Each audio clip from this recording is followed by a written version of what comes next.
ধুইবে কে?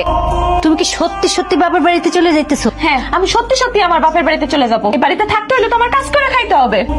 আর শাড়ি কাপড় নিয়ে মায়ের বলতেছে ধুয়ে দেওয়ার জন্য। আম্মা মুরব্বী মানুষ, তার সাথে কি ধরনের বেয়াদবি করা ঠিক হইছে? কেন ঠিক হয় নাই? আমি কি আপনার বাড়ির দাসী বান্দি যে আপনারা যখন যা হুকুম দিবেন আমার সেটা মাইনা চলতে হবে? আর নিজের বাড়িতে জ্বালায় সেইরা স্বাদ মিটে নাই, কারণ আমার বাড়িতে আসছেন বাইরে বয়ে জ্বালাইতে। আপনি চান কি এখন যে বানায় বানায় মিথ্যা কথাগুলো আমার ভাবিরে বুঝাইতেছেন, নিজেরে কি ভালো সাজানোর চেষ্টা করতেছেন? এগুলো তুমি কি বলতেছো?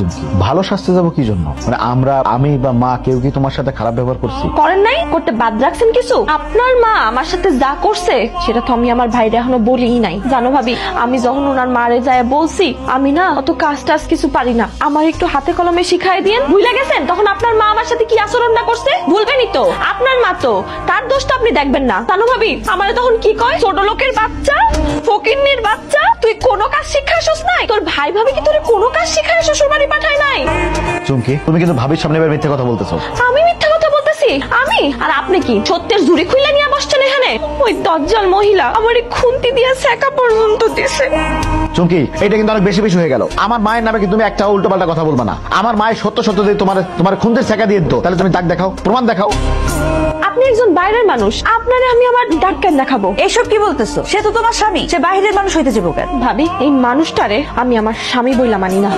তাহলে তুমি আমারও দেখাও, তোমার শাশুড়ি তোমার কই খুন্তি ছেঁকা দিচ্ছে। কি ব্যাপার? এই পোলা এই জায়গায় কেন? ভাইজান আসসালামু আলাইকুম। ভাইজান তুমি আসছো? ভাইজান, এই লোকটা আমার নামে কি বানায় বানায় কথাগুলা বলতেছে। ভাইজান, তুমি তালাকনামা আনছো? আরে তালাকনামা কিছু নিয়ম কানুন আছে, তাইলে তো আর তালাকনামা রেডি করা যায় না, 2 দিন সময় লাগবে। আমি তোমার একটা কথা ভয়ে বলি নাই, এই লোকটার মা আমারে খুন্তি দিয়া সেকা পর্যন্ত দিছে। কস কি বোন তুই? তাইলে তো আর কোনো কথাই থাকতে পারে না। এই আমার এই বোনটা মাত্র 7 দিন হয়েছে তোদের বাড়িতে গেছে, এর মধ্যে তুই সেকা দিয়ে দিলি। আরে আমার বোনটা যদি 6 মাস তোদের বাড়িতে থাকে তাহলে তো ওর ফালাবি। এখন আমার চোখের সামনে দাঁড়ায় আছো, আমার চোখের সামনে দিকে যা। বিশ্বাস করেন ভাবি, আমি আর মা কেউই এমন না। আমার মা ওর গায়ে খুন্তির সেকা দেয়া এত দূরের কথা, একটা ফুলের টোকাও দেয় নাই। আমি আপনাকে চ্যালেঞ্জ করে গেলাম ভাবি, যদি এটা প্রমাণ করতে পারেন বা ওর গায়ে যদি একটু খুন্তির দাগ বা কোনো আঘাতের চিহ্ন পান, তাহলে আপনাদের কিছু করতে হবে না, আমি নিজে আমার মাকে পুলিশের হাতে তুলে দেব। ভাবি, তুমি নাস্তা বানাও নাই? কেন বানাবো? ওমা, নাস্তা না বানালে সকালে খাবো কি? আমি কি এই বাড়ির দাসী বান্দি? মানে যার যার নাস্তা শেষে বানাই খাও, আমি নাস্তা বানাইতে পারবো না। কেন পারবে না? আমি এই বাড়ির বউ, তাই পারবো না। তুমি এই বাড়ির মেয়ে, তুমি বানাও। এইটা তুমি কেমন কথা বললা ভাবি? তুমি কি তোমার শ্বশুর বাড়িতে কোনো কাজ করে খাও? তা করি না। আমি কোনো কাজ করতে পারবো না, এটা আমার শ্বশুর বাড়ি। আমার শ্বশুর বাড়িতে আমি কেন কাজ করবো? তুমি যদি কাজ না করো তাহলে বাড়ির এত কাজ কে করবে? সেটা তোমার আর তোমার ভাইয়ের সিদ্ধান্ত, কে করবে। আচ্ছা কি ব্যাপার, তোমরা কি নিয়ে এত তর্ক করতেছো? দেখো না, ভাবি সকালে নাস্তাও বানায় নাই, আবার এখন বলতেছে যে ঘরের কোনো কাজ সে করতে পারবে না। কি ব্যাপার বউ? চুমকি কি কয়? আমি সিদ্ধান্ত নিছি, আমি আর কোনো কাজ করবো না। তাহলে কে করবো?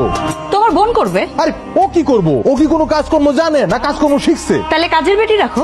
আরে পাগলি, তোমার বাড়ি, তোমার সংসার, তুমি না করলে কে করবো কত? তোমার বোন তার শ্বশুর বাড়ি গিয়া যদি পায়ের উপরে পা তুলে খাইতে পারে, আমি কেন আমার শ্বশুর বাড়িতে পায়ের উপরে পা তুলে খাইতে পারবো না? তোমরা আমারে কি মনে করছো? আমি কি দেখতে তোমার বোনের চেয়ে কম সুন্দর, নাকি কম শিক্ষিত, নাকি তোমাদের তুলনায় গরিব ঘরের মেয়ে? দিলা তো পেস্টা লাগায়। কে ফোন দিল? আমার দোকানে কাস্টমার আছে, অনেক বড় পার্টি। তোমাদের সাথে কথা বলার সময় কিন্তু আমার নাই। তোমরা কে রান্না করবা, কে কি করবা আমি কিচ্ছু জানি না। আমি দুপুরে এসে খামু, এটাই আমার শেষ কথা। ভাবি, ও ভাবি, তুমি কি সিরিয়াস? তোমার ভাইয়ের ব্যবসায় আমার আব্বা টাকা ইনভেস্ট করছে। আমার আব্বা যদি টাকা না দিত, তোমার ভাই এই ব্যবসাটা দাঁড় করাইতে পারত। এই বাড়িতে পায়ের উপরে পা তুলে আমি না খেলে কে খেত? তোমার কি আমার দাসী বান্দি মনে হয়? এখানে খাড়ায় না থেকে তাড়াতাড়ি যাও, নাস্তা বানাও, এরপর পুরো উঠান ঝাড়ু দিবা, আর কাপড় ধোয়া লাগবে। আমি বালতি ভরে কাপড় আনতেছি, সব কয়টা কাপড় কলপারে বসে ভালো করে ধুবা।